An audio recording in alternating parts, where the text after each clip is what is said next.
Hello les geeks, c'est Aldric de Game Geek et bienvenue sur la chaîne YouTube de Game Geek. On se retrouve donc comme tous les dimanches pour la critique du 21e épisode de Digimon Adventure intitulé Mise à jour décisive. Et sachez que tant du côté de Johan que du mien, cet épisode nous a beaucoup plu.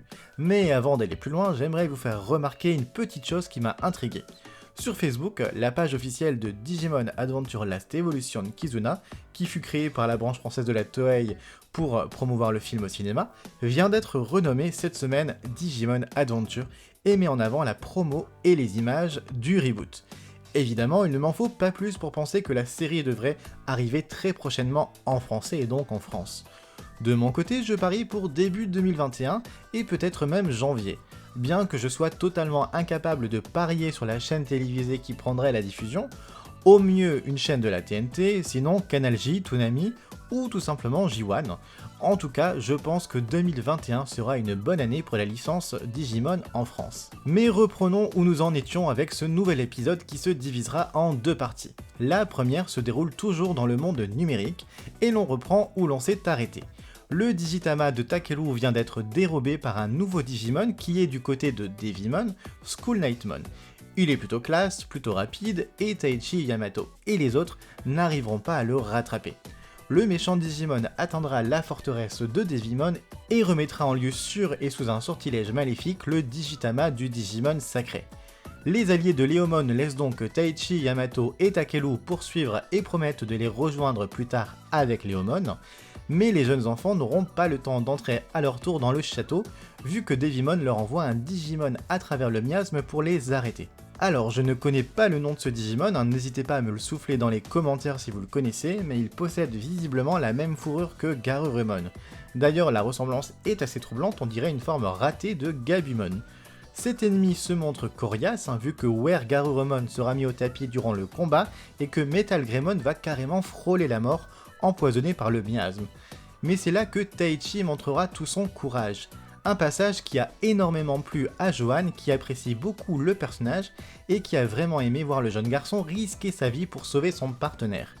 Et c'est ce courage qui va permettre à son Digivice de se déclencher, de les sauver et de permettre à Metal Greymon de guérir, si on peut dire ça comme ça. Et alors que beaucoup, je pense, craignaient l'arrivée de War Greymon, à savoir le niveau méga de Metal Greymon, très bonne surprise, ce n'est pas le cas.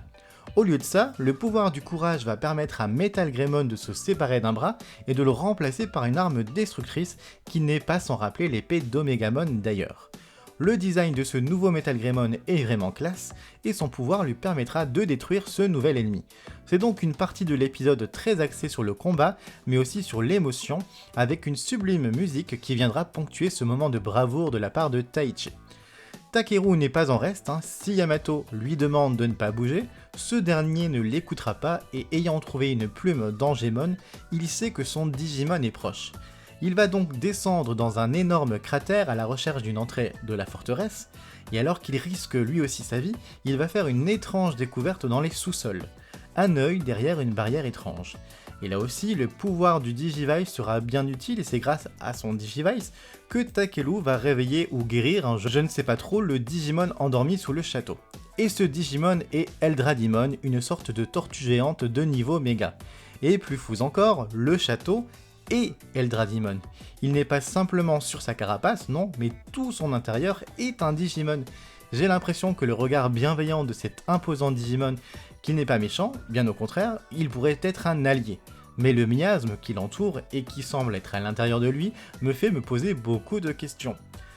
Toujours est-il que les trois enfants, Agumon et Gabumon, finissent l'épisode face à cette découverte et prêts à pénétrer la forteresse pour combattre Devimon. J'ai l'impression que l'on n'a jamais été aussi proche d'un combat plus qu'épique, et la fin de l'épisode nous montrant où sont tous nos héros, et pour le coup assez bien éparpillés entre le monde numérique, l'internet et Tokyo, montre que les enjeux deviennent de plus en plus grands. Dans l'autre partie de l'épisode, on rejoint donc Tokyo et un peu internet, où nous avons donc déjà Koshiro et Sora qui attendent toujours l'arrivée de Joe et Mimi. Koshiro utilise à nouveau son côté geek et son intelligence pour améliorer les capacités des Digivice. Ainsi, chaque Digivice, et dans un premier temps ceux de Sora et Koshiro, mais j'imagine qu'il trafiquera ensuite ceux des autres, permettent donc de garder le contact avec le partenaire Digimon où qu'il soit, même dans internet ou le monde numérique. Et pour le moment, Piyomon, Tantomon, Palmon et Gomamon sont toujours dans l'internet et vont se confronter à des milliers de petits Digimon verts ainsi qu'à un énorme Digimon bien plus puissant, Calamaramon. Ce Digimon a un but précis, c'est de contrôler certaines choses dans le monde réel pour amener une catastrophe, et pour le coup c'est un bateau qu'elle souhaite voir s'écraser sur le port. Pour le moment, Koshiro et les autres n'ont pas encore trouvé le moyen de l'arrêter, et pire encore, Koshiro s'aperçoit que les milliers de Digimon dans l'internet sont des Algomon.